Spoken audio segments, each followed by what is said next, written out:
लिखा हुआ क्या करेगा? इकाई 12 प्रकाश एवं प्रकाश यंत्र। कह रहा है कि दिए गए विकल्पों में सही विकल्प चुनकर लिखिए। कह रहा है कि मानव नेत्र किसी वस्तु का प्रतिबिंब बनाता है, किसमें? कार्निया पे बनाएगा, आइरिस पे बनाएगा, पुतली पर बनाएगा, या रेटिना पर? किस पे बनाएगा? हमारा रेटिना पर। ठीक है। नेक्स्ट क्वेश्चन क्या कह रहा है? कह रहा है कि सामान्य नेत्र के लिए किसी वस्तु को स्पष्ट देखने की न्यूनतम दूरी होगी 25 मीटर, 2.5 मीटर, 25 सेंटीमीटर, या 2.5 सेंटीमीटर। तो कौन सी हो जाएगी हमारी? 25 सेंटीमीटर।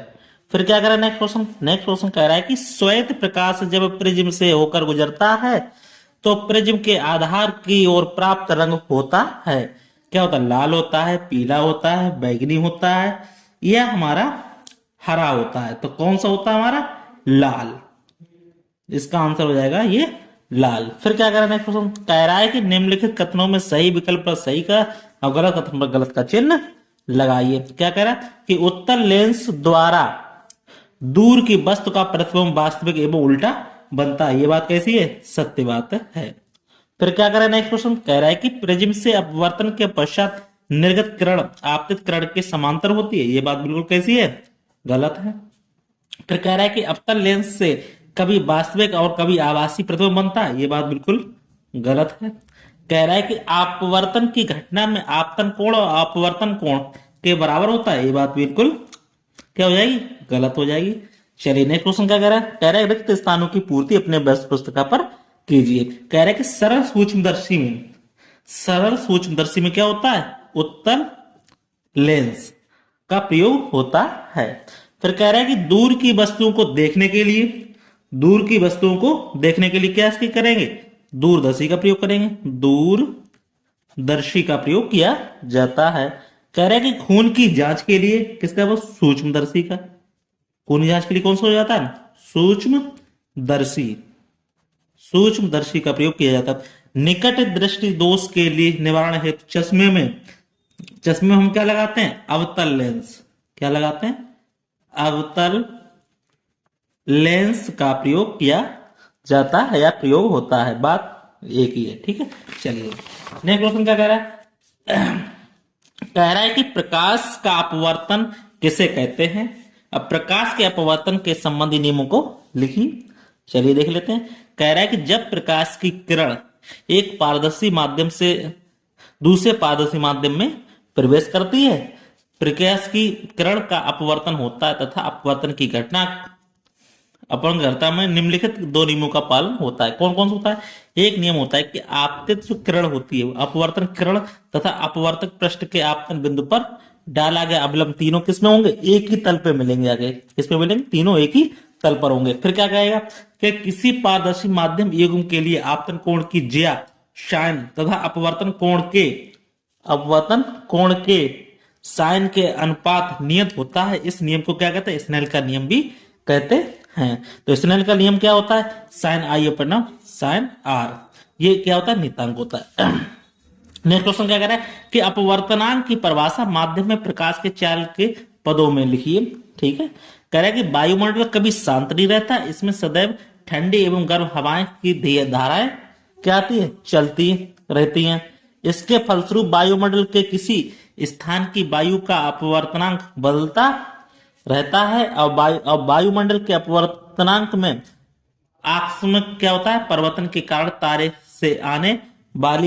तारे से आने वाली कि प्रकाश की किरणें अपवर्तन के पश्चात अपने पूर्ववर्ती मार्ग से हट जाती हैं। इसके फलस्वरूप कुछ क्षणों के लिए प्रेक्षक की आंखों में तारे से आने वाला प्रकाश बिल्कुल नहीं पहुंचता या बिल्कुल कम पहुंचता है। ठीक है। तो इस तरह इसको हम आंसर दे सकते हैं। कोई डाउट हो कमेंट बॉक्स में कमेंट करके पूछ सकते हैं। चलिए नेक्स्ट क्वेश्चन देख लेते हैं। नेक्स्ट क्वेश्चन क्या कह रहा है? नेक्स्ट क्वेश्चन कह रहा है कि हमें बताइए कि उचित किरण आरेख खींचते हुए उत्तल लेंस और अवतल लेंस के फोकस की दूरी की परिभाषा का। ये हमने चित्र किसका बनाया? ये उत्तल लेंस का बनाया। इसमें मुख्य फोकस की दूरी को दर्शाया गया। यहाँ पे ये प्रकाश की किरण जा रही है। ठीक है।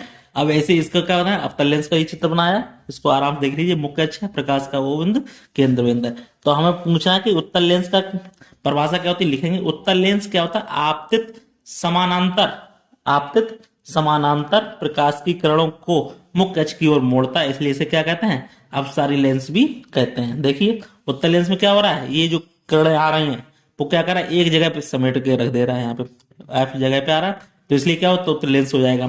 फिर कह रहा है कि अवतल लेंस क्या होता है, इसे अपसारी लेंस कहते हैं। इसको अंग्रेजी में क्या कहते हैं, कॉनकेव कहते हैं। इसको क्या कहते हैं, उत्तल लेंस को क्या कहते हैं, कॉन्वेक्स कन्वर्जिंग लेंस कहते हैं।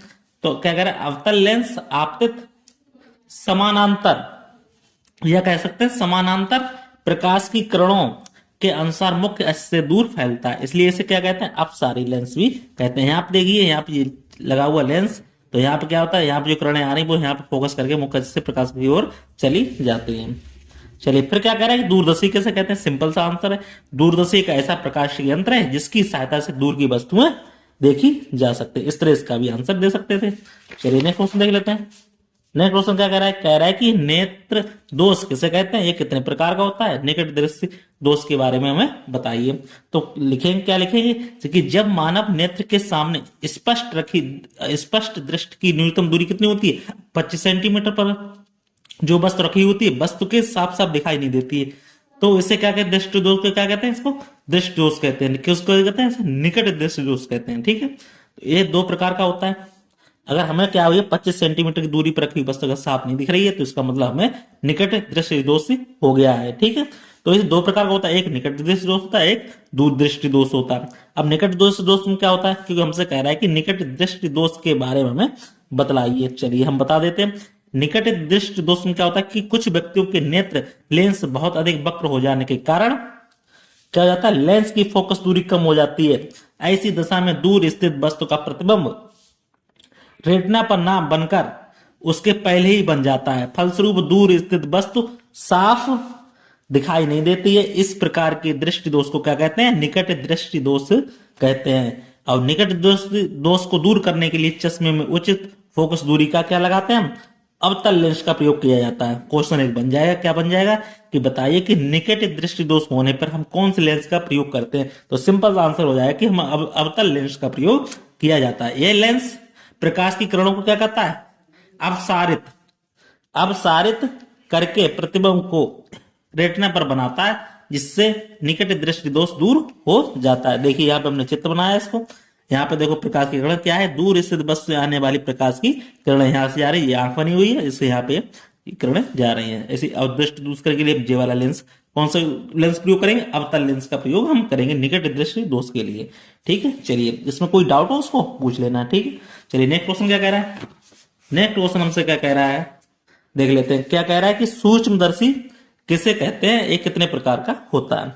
बहुत ही अच्छा कौन सा है, कह रहा है कि सूक्ष्मदर्शी एक ऐसा प्रकाश यंत्र है जिसकी सहायता से सूक्ष्म वस्तुएं देखी जा सकती हैं। सूक्ष्मदर्शी दो प्रकार की होती है, एक सरल सूक्ष्मदर्शी, इसको कहते हैं सिंपल माइक्रोस्कोप, एक संयुक्त सूक्ष्मदर्शी होती है, इसको कंपाउंड माइक्रोस्कोप कहते हैं। फिर क्या कह रहे हैं, मानव नेत्र एवं फोटोग्राफिक कैमरे की तुलना कीजिए। तो एक तरफ मानव नेत्र लिखें, एक तरफ कैमरा देखें।